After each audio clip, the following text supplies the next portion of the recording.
Halo guys, selamat malam guys. Selamat datang di podcast Sahabat Pendaki. Di sini kita kedatangan seorang tamu yang tentunya juga seorang sahabat pendaki dengan siapa bang? Bang Rizky Ananda. Oh oke, Bang Rizky.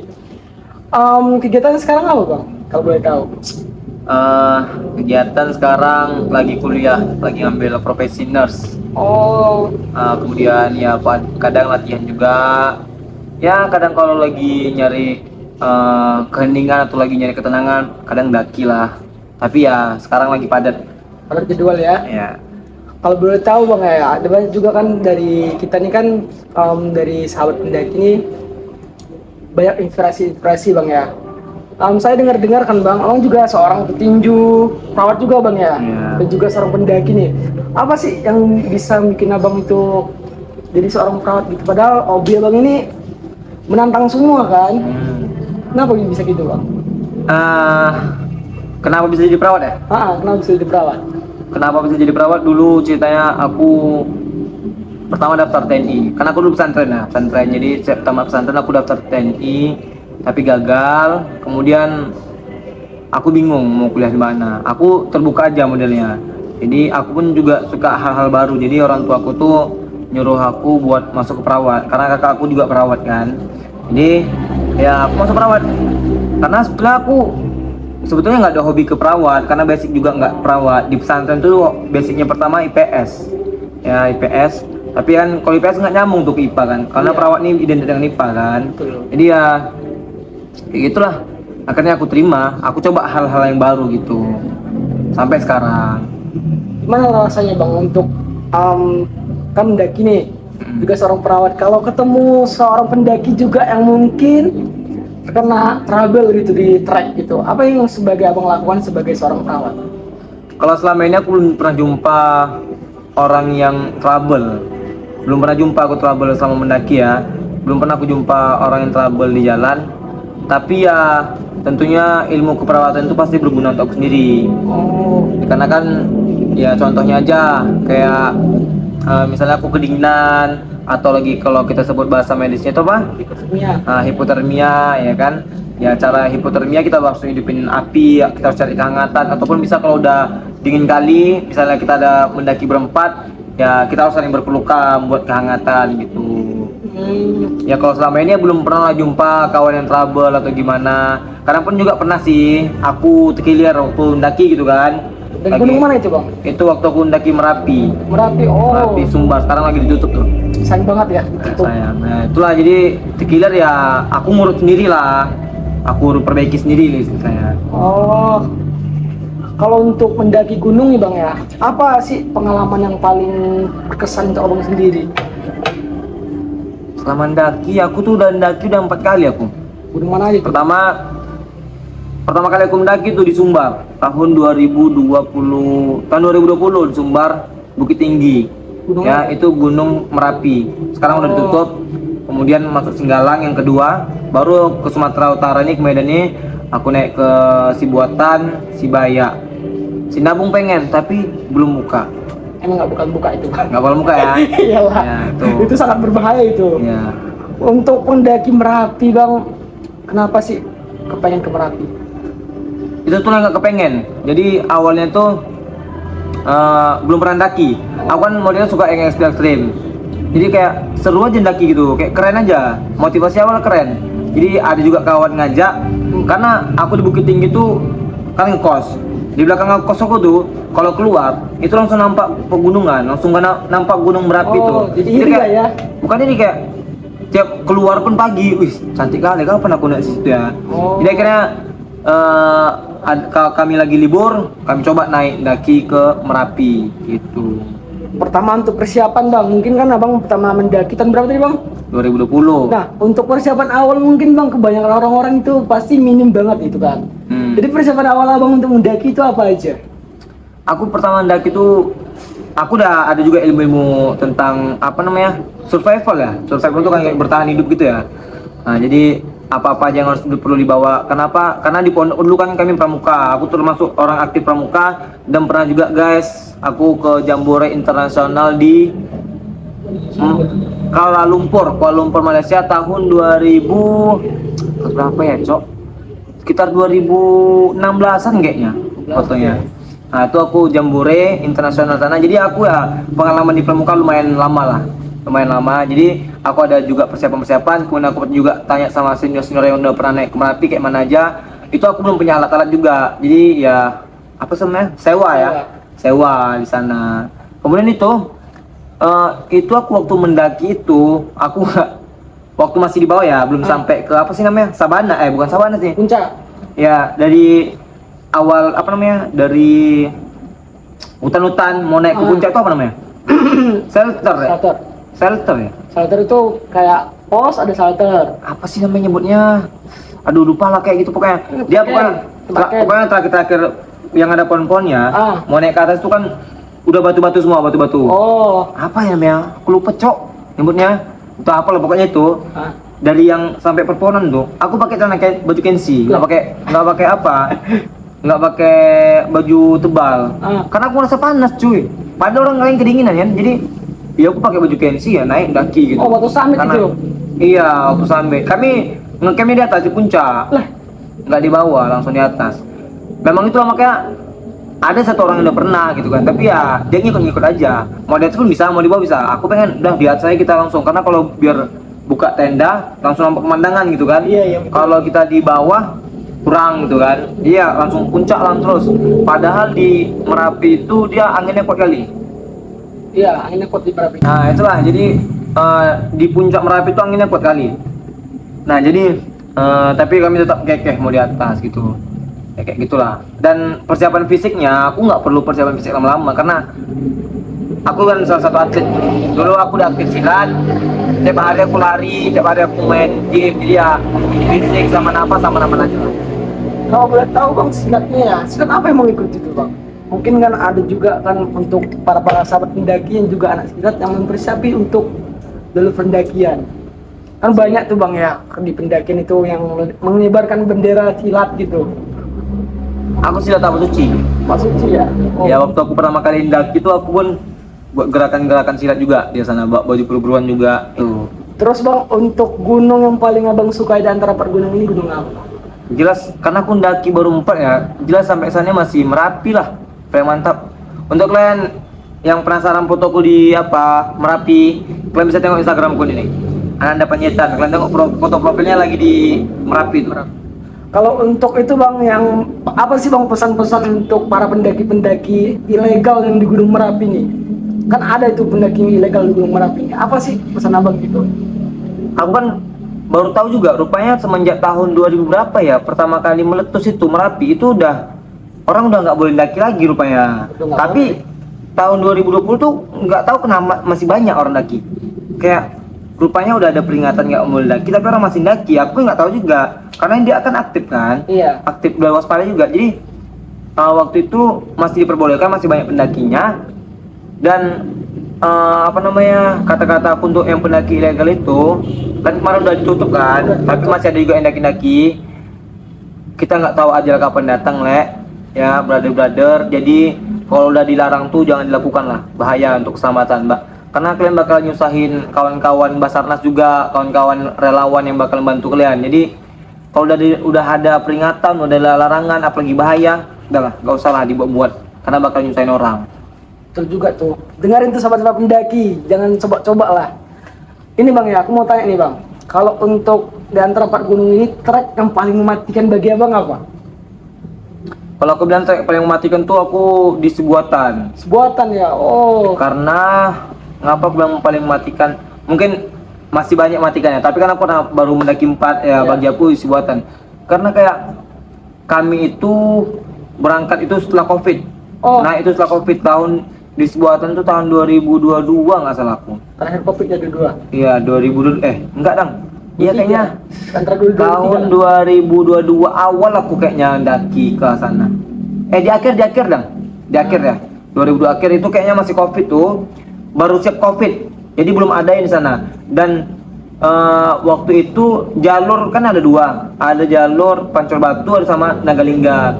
Kami naik dari Nagalingga. Nagalingga itu adalah jalur yang termasuk jalur sulitnya lah. Ekstrim ya. Ekstrimnya dibanding Pancor Batu. Jadi kami itu berangkatnya siang, naiknya siang sampai di pos pertama itu siang jam 1, kemudian itu gila kali treknya tuh hujannya gerimis-gerimis, kemudian becek ya, kemudian banyak akar-akar karena ditutup selama covid, jadi belum ada yang pernah naik situ lagi, semak, kami harus buka jalur baru lah istilahnya, walaupun ada tempat-tempat kami buka jalur baru, akar-akarnya tinggi juga pohon ini kan, kita kayak manjat gitu, Kayak ngetrek lah ya. nah ya kayak ngetrek kayak manjat betul. Dan itu karena kami sampai malam udah jam 9, posisinya hujan, center kami pun kecil, kawan aku pun kayak aku udah ngeri juga kan, udah gelap kali, nah jadi kayak udah ngeri kali ya, jadi kayak kata kawanku udahlah kita buka tenda di sini. Itu di pos mana aku udah lupa, kayaknya mau naik sampai puncak itu kayak sekitar setengah jam lagi atau sejam lagi gitulah, Pos 3 lah berarti. gak tahu aku pos berapa, lupa aku. Itu dia. Untuk si Bayak bang itu kan terkenal pertama tuh becek luar biasa. Gimana? Kan? Sebuatannya ya, lupa pula.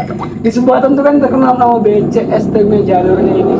Apa sih tujuan abang untuk naik ke sana? Atau kamu lupakan seseorang, ataukah untuk mencari ketenangan hidup? Nah, kalau aku sendiri aku nggak ada tujuan melupakan tangan, nggak ada. Di buatan tuh ya kita lihat ciptaan Tuhan cantik, kemudian ya tertantang aja kalau naik gunung gitu, masa tertantang, kemudian ya kita memang kayak belajar hidup di alam lah, hidup di alam tuh kayak mana, penting juga karena kita nggak tahu, entah tiba-tiba kita diculik ya kan sama orang, tiba-tiba dilempar ke hutan gitu kan, jadi ya perlu latihan gitu. Setidaknya bisa cari makan lah ya. Iya, paling cari makan kayak gitulah. Berarti abang selama abang hidup berapa umur abang, nggak boleh tahu bang? 24. 24. Udah pernah gitu bang mengalami fase yang namanya jatuh hati atau patah hati? Pasti pernah lah. Untuk patah hati nih bang, tujuan utama abang yang untuk sebagai pelarian yang mungkin ya, itu memilih ke gunung atau ke boxing bang? Kalau aku lagi patah hati enaknya mukulin. Tapi kan ya mukulin. Kadang aku kalau udah patah hati itu sparring di kawan-kawan di camp kan. Itu terlampiaskan tuh. Kalau nggak main latihan, samsa, mukul-mukul. Daripada ke gunung tuh butuh dana yang banyak guys. Iya Betul sih. aku bilang, dana yang banyak. Ya bisa sih nggak dana yang banyak ala kadarnya, tapi ya gitu tadi pasti bakal butuh dana. Ya aku lampiasinnya ke olahraga sih lebihnya kayak gitu. Sehat ya. Sehat. Karena kita patah hati itu kita cuma butuh melampiaskan emosi kita. Setelah emosi itu habis, pasti ya reda kayak gitu. Walaupun besok bakalan sakit lagi gitu sih. Mindset. Mindset ya. Kalau untuk patah hati menurut abang ya, untuk orang-orang yang patah hati mungkin banyak di sahabat pendaki ini yang larinya ke gunung gitu. Apa sih pesannya bang? Kalau aku bilang patah hati itu memang apa ya?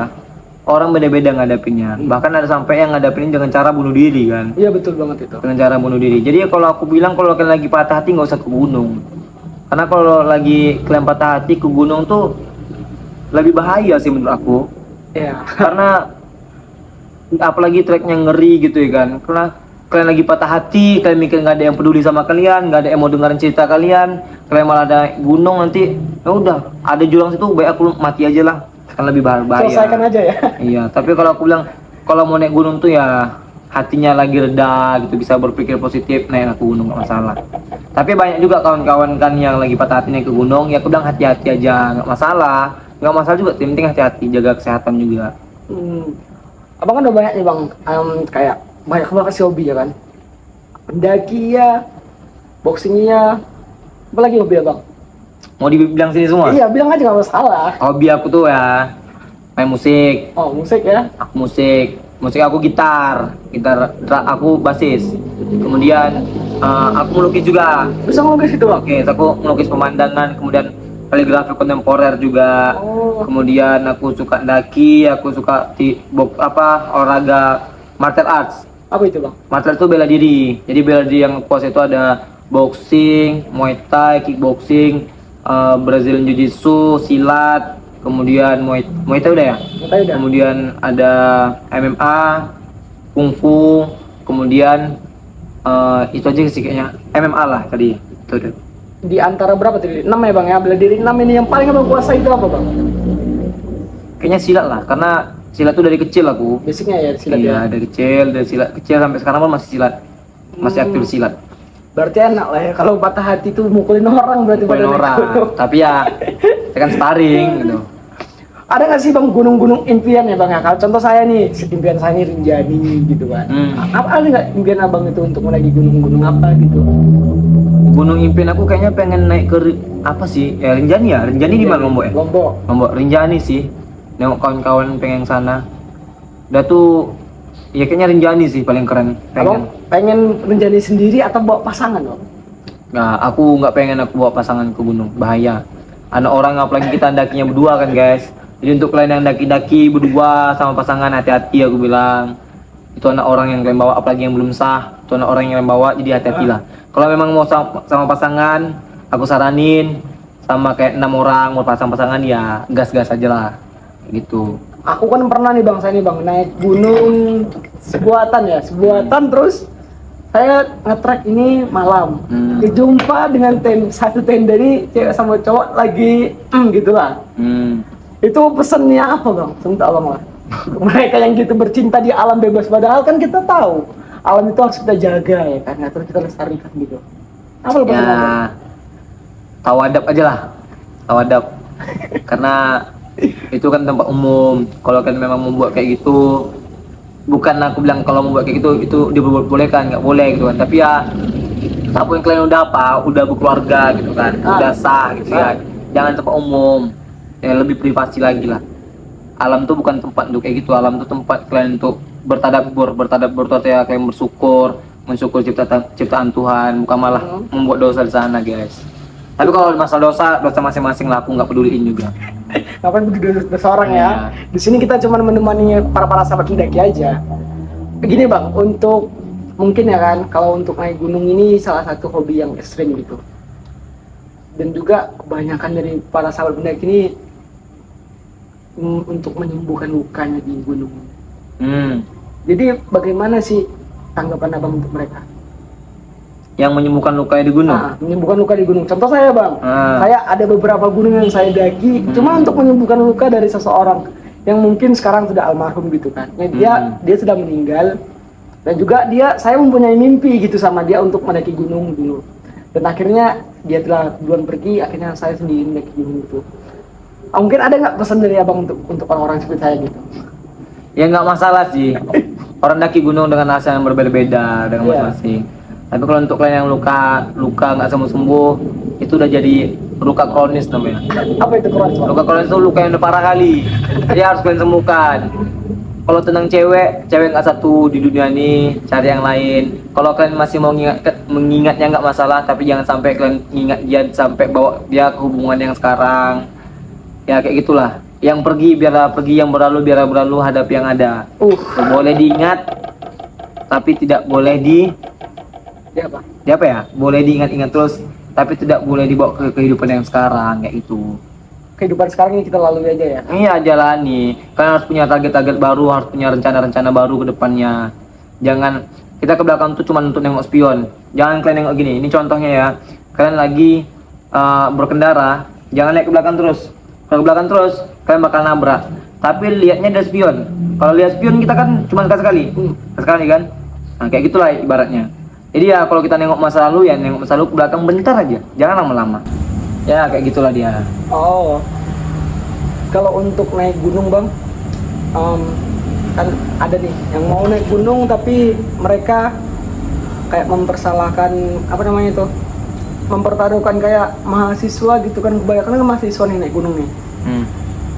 Kayak mahasiswa yang mau naik gunung ini mereka kan mempertaruhkan kayak kuliah mereka gitu kan bang.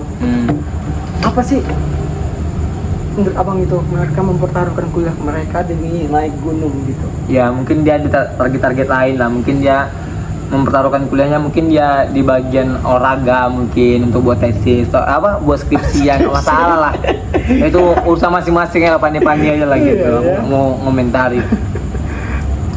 Apalah kalau untuk itu bang, kalau untuk mendaki ini yang harus disiapkan mungkin secara medisnya, mungkin secara fisiknya gitu. Ya kalau untuk kalian yang mau mendaki, saran aku itu ya kalian harus persiapan fisik dulu utama. Jangan kalian tiba-tiba apalagi kayak gunung-gunung yang tinggi gitu. Kalau kayak ke Sibaya oke aja lah fisik kalian biasa-biasa aja. Tapi kalau mau jauh-jauh hari gunungnya tinggi ya, kalian harus persiapkan fisik yang bagus. Kemudian persiapan ketika ingin mendaki jangan lupa ya, mulai dari peralatan tenda-tenda yang semuanya, kemudian hektingnya semuanya lah. Kemudian medis-medisnya jangan lupa juga, kayak kalian sana bakalan ada kena kayu mungkin ya, P3K yang dibawa. Udah kalau udah P3K tuh udah lengkap lah semuanya. Itu aja sih. Bang, ada nggak sih pesan-pesan terakhir untuk para sahabat pendaki gitu biar termotivasi seperti abang gitu kan, yang juga seorang atlet, seorang perawat, seorang pendaki, dan juga banyak-banyak hobi lain gitu. Ya, intinya pesan untuk kawan-kawan semuanya, semangat terus untuk semuanya. Kemudian memang pendaki itu bukan profesi lah, tapi ya bisa dibilang profesi juga karena memang banyak orang yang hidup dari pendaki ini tadi. Bisa jadi dia konten kreator pendaki, ataupun dia memberikan cara-cara untuk mendaki, ataupun dia membuka toko ataupun alat sewa untuk mendaki, ya bisa dijadikan profesi. Tapi untuk kalian yang sekarang cuman untuk hobi, hati-hati, tetap jaga keselamatan karena itu bukan tujuan utama kalian ya, jadi tetap hati-hati. Kemudian yang memang mau mendaki, siapkan fisik kalian, siapkan peralatan kalian, jangan asal-asal mendaki, dan jangan buat alam itu marah dengan kita, karena alam tidak membutuhkan kita, tapi kita membutuhkan alam. Itulah untuk kalian semuanya. Itu aja pesannya bang ya. Ya. Guys, mungkin sekian dari video podcast kita ini. Ya pas lah kayak gitu. Iya. Oke guys, sekianlah mungkin dari wawancara pula aja. Oke guys, mungkin sekian dari podcast kita dengan tamu spesial kita pada malam hari ini, Bang Rizky Ananda Panjaitan, yang juga seorang atlet, seorang perawat, seorang pendaki. Yang mungkin yang belum kenal sama Bang Rizky, silakan ikuti Instagramnya ataupun TikToknya di bawah, nanti saya kasih gitu kan linknya. Dan mungkin sekianlah video kita, jangan lupa subscribe, like, dan komen ya guys ya. See you next time.